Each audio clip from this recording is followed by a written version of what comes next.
We have a lot of other news to get to tonight. Right now on Hour 18, a CBS 2 investigation into Chicago police chases. Some of those chases deadly, killing innocent people. CBS 2 investigator Megan Hickey joins us. And Megan, the police department changed its chase policy in August of 2020.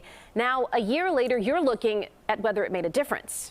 Right, Brad and Erica, that update was as a result of a high-speed chase that killed an innocent bystander. But since that time, we found there are actually more chases by police. It's so hard to believe it. I sat down with the family of 37-year-old Lupe Franco in June 2020, just days after this. We see this police car just up in flames. A Chicago police squad car involved in a high-speed chase slammed into the innocent bystander's SUV at a Lakeview intersection, killing the mother of 6 instantly. Mayor Lori Lightfoot called for changes to CPD's pursuit policy. We're not just gonna leave it like that. And changes happened. In August 2020, CPD updated their eluding and pursuing directive, clarifying language on how supervisors should weigh the risk of having a chase against the risk of letting someone escape. Did that change help prevent tragedies like this one? According to the records obtained by the CBS 2 investigators through the Freedom of Information Act, so far this year there have been at least 199 chases.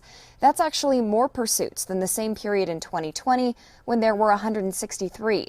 We've had just a few more crashes so far in 2021, 79 this year versus 77 during the same period in 2020.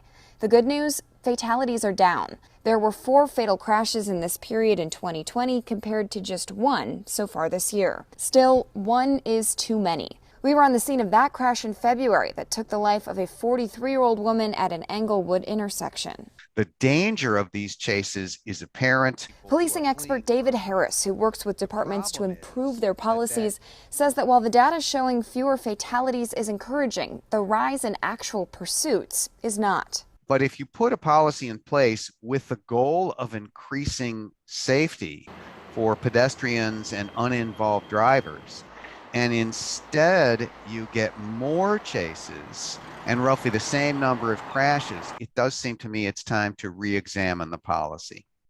Now, we reached out to the Civilian Office of Police Accountability for an update on that crash that killed that innocent bystander, Lupe Franco. But Brad, we are still waiting on an update tonight. Megan, what's CPD say about the rise in the number of police chases? Brad, CPD declined to comment for this story, but they did point us to that directive that says officers need to consider that important balancing test. CBS 2 investigator Megan Hickey. Megan, our thanks.